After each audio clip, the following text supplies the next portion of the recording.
Everyone remembers the moment Saruman chose the wrong side. The betrayal, the tower, the armies of Uruk-hai pouring out of Isengard like a wound that wouldn't close. Most people watch that and think, yeah, he got greedy, he wanted power, he lost. Clean story, simple villain, move on. But I need you to stop there, because that reading, that comfortable, tidy version of events, misses the most disturbing thing Tolkien ever put on a page. Saruman didn't fall because he was weak.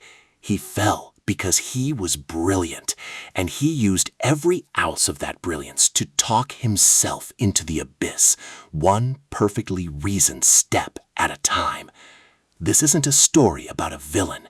This is a story about a mind eating itself alive. I want you to picture the final moment. Not the battles, not Orthanc crumbling, not the armies breaking at Helm's Deep. Picture this. A road in the Shire, autumn mud.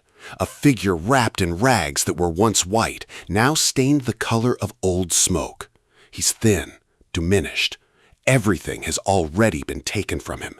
His fortress, his power, his title, his armies. Everything except that voice. Terrible, beautiful, still dangerous voice. And then a knife. From behind. From Grima, the creature he owned. The man he had broken so completely that broken was the only thing left to describe him. Saruman dies on a dirt road. And then, and this is the part I can't stop thinking about, his spirit rises and the wind just scatters it westward. Gone. No reckoning, no final confrontation, no moment where the universe leans in and says, here is where it ended. Just a cold wind and nothing. So I'll ask you the question that Tolkien buried inside all of this, the one that doesn't have an easy answer. What do you have to do to yourself? What do you have to destroy inside yourself to earn an ending that quiet? Here's where most people's understanding of Saruman completely falls apart. They think he was a man, a powerful man maybe, a wizard in the old storybook sense, long robes, head full of arcane knowledge, a little arrogant. No. Saruman was something that exists outside almost every category we have. He was a Maya, one of the angelic orders, beings that didn't just predate Middle-earth, they preceded existence as we understand it. He was present at the Ainulindale, the great cosmic music through which Iluvatar shaped reality itself, before mountains, before oceans, before the first sunrise ever crawled across the sky. Saruman was there. Now understand what that means when the Valar, the great powers, the architects of the world, decide to send 5 of these beings down into Middle-earth as the Astari, as the wizards.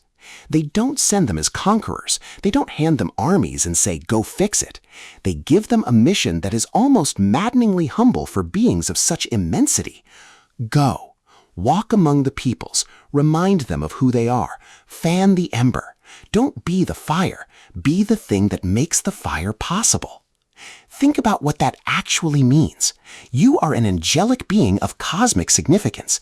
You have knowledge that spans ages, and your job, your sacred, specific job, is to inspire mortals, not to fight their battles, not to impose order, to believe genuinely and with full commitment that a hobbit in the Shire matters, that a Rohirric horse lord singing old songs around a fire matters, that the small things, the fragile things, the things that can't defend themselves, those things are the whole point.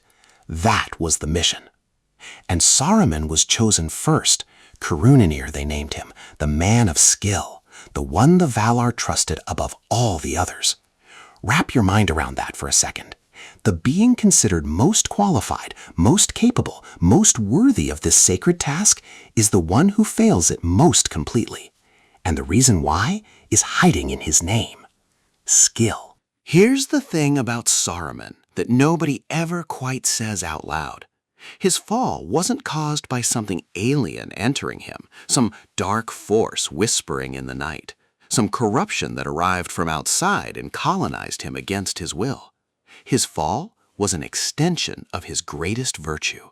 He was a craftsman at his core, a systems thinker, a being who looked at the world the way a master architect looks at a building, not just seeing the surface, but feeling the load-bearing walls, understanding the hidden geometry, the invisible forces holding everything together. That gift made him extraordinary. It also made him vulnerable in a way that no one around him ever recognized, maybe not even him. Because Sauron, you see, is not primarily a tyrant. He's a philosopher. A philosopher with an army, yes, but the rings weren't just weapons. They were an argument, a worldview rendered in gold and fire. The argument goes like this: chaos is waste, entropy is suffering. The free peoples of Middle-earth stumble through history, bleeding and forgetting, making the same mistakes across millennia. But order, perfect, administered, intelligent order, ends that cycle. One will governing all things is the most merciful outcome possible. It sounds monstrous when you strip it bare like that, but now imagine you're Saruman. Imagine you've spent centuries studying this man, this enemy, digging through his methods, reverse engineering his mind. You don't go looking to be seduced, you go looking to understand. And one day, deep in that understanding, something shifts. You don't notice it happening. You almost never do. But the logic starts to feel less alien, less evil, more like a problem with an elegant solution that everyone else is simply too sentimental to accept.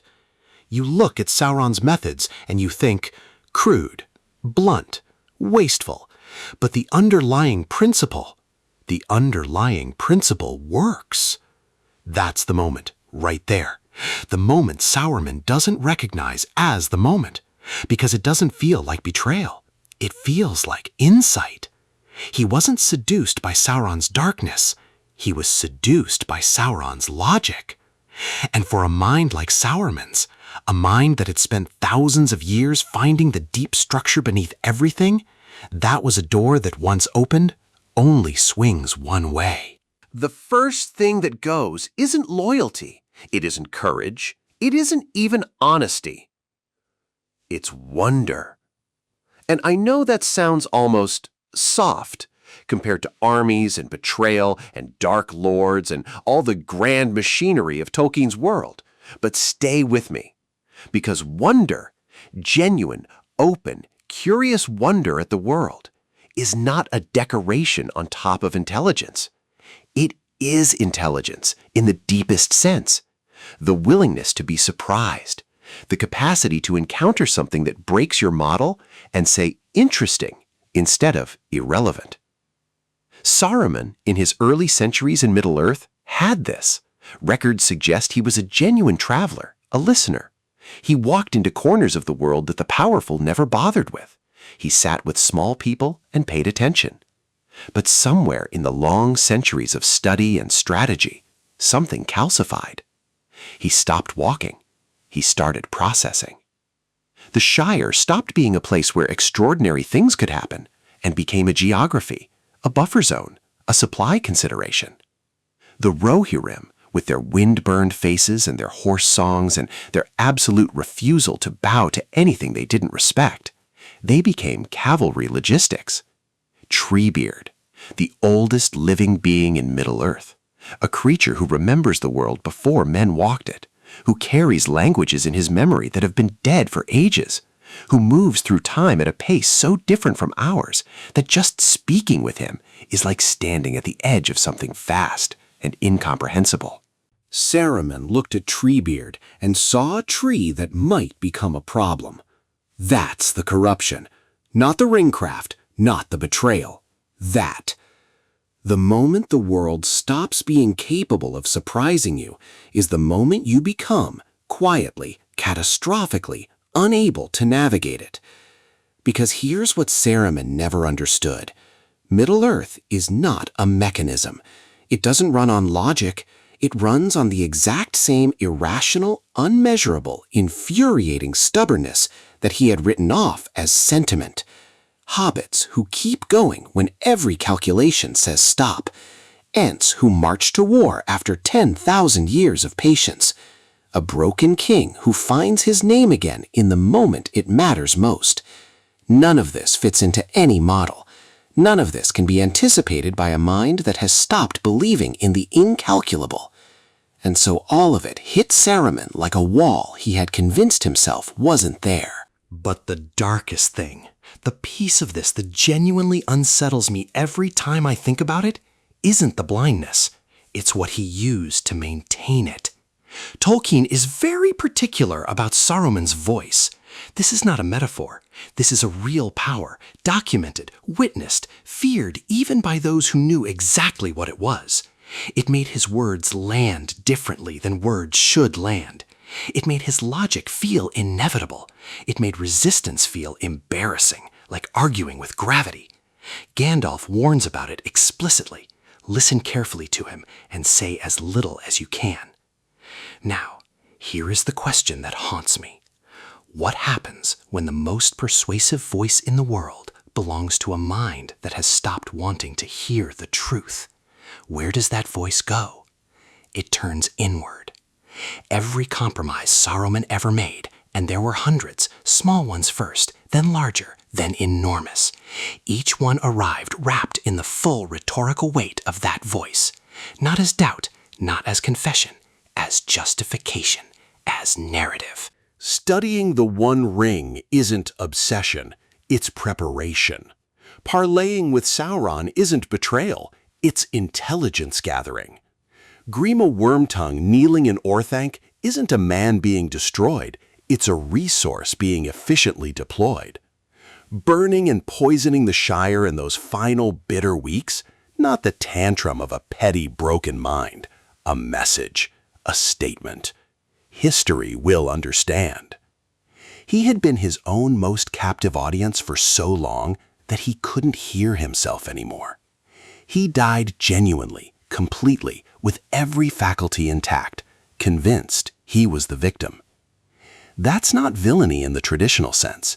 That's something far more claustrophobic. He was sealed inside his own interpretation of events, and the seal had been applied from the inside, with extraordinary skill over the course of centuries. Sauron knew he was Sauron. He had that terrible, clarifying self-awareness. Saruman went to his death as the misunderstood hero of a story no one else could see. I find that more disturbing than almost anything else in the legendarium. There's a reason Tolkien built Saruman this way. He wasn't just designing a villain. He was drawing a map. He'd watched the 20th century happen. He'd crawled through the mud of the Somme. He'd seen ideologies consume brilliant men wholesale. He understood, at a level that went past philosophy into something almost physiological, how intelligent people become the architects of catastrophe. And the pattern he kept seeing, the one he embedded into Saruman with surgical precision, is this. The most dangerous person in any age is never the one who wants to burn the world down. It's the one who wants to save it, on their terms, at any cost, by any method, because they have decided, with impeccable logic, that they are the only one who truly understands the problem. There's a Latin word Tolkien would have known in his bones, virtus, not virtue in the soft modern sense, the older meaning, one's essential nature, the irreducible thing you were made to be, the specific shape your soul was cast in before the world got its hands on it. Saruman the White, made to illuminate, made to inspire, made to walk among the forgotten and remind them they were not forgotten. By the end, he moved through the world like a man who had burned his own candle to light a factory and could no longer remember what warmth felt like.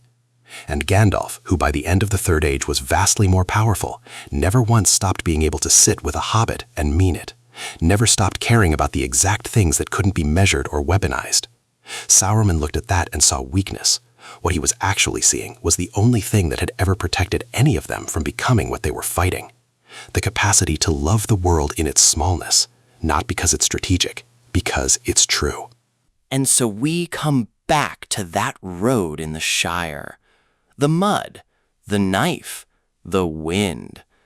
No last words that mattered, no recognition in the eyes of anyone watching. The spirit rising and the cold gust from the west sweeping it sideways, dispersing it like smoke from a fire that had already burned everything it had to offer. Tolkien, in his letters, described Saruman as having been corrupted into Sauron's likeness without ever becoming Sauron's servant. Read that again and feel the specific cruelty of it. All the isolation, none of the power. All the philosophy of domination, none of the dominion. He built a miniature, grubby, provincial version of the thing he had come to defeat, and he polished it with the same intelligence, the same craft, the same voice that could have made him the greatest force for good in the history of Middle-earth. He didn't fall into darkness. He didn't stumble. He didn't get ambushed. He argued his way there, carefully, methodically, with citations. And the last, most devastating irony, the things that undid him were the things he had dismissed as beneath consideration. Hobbits, trees, mercy, the incalculable, the unmeasurable, the small. But here's what I keep coming back to, long after the story is over. Saruman wasn't the only one standing at that edge. There was another figure, older, aware of every trap that Saruman stumbled into, and he looked into the abyss of his own temptation with full, clear-eyed knowledge of exactly what he was seeing. His temptation wasn't power. It wasn't dominion. It wasn't even Sauron's cold logic of order. It was something that, on the surface, sounds almost holy. The desire to do good, completely, immediately, without limit, without asking permission. And the difference between his choice and Saruman's was a single word spoken in a single moment that cost him everything he ever wanted. That story, the story of Gandalf's most terrifying temptation, is one of the most unsettling things in all of Tolkien, and almost no one ever talks about it.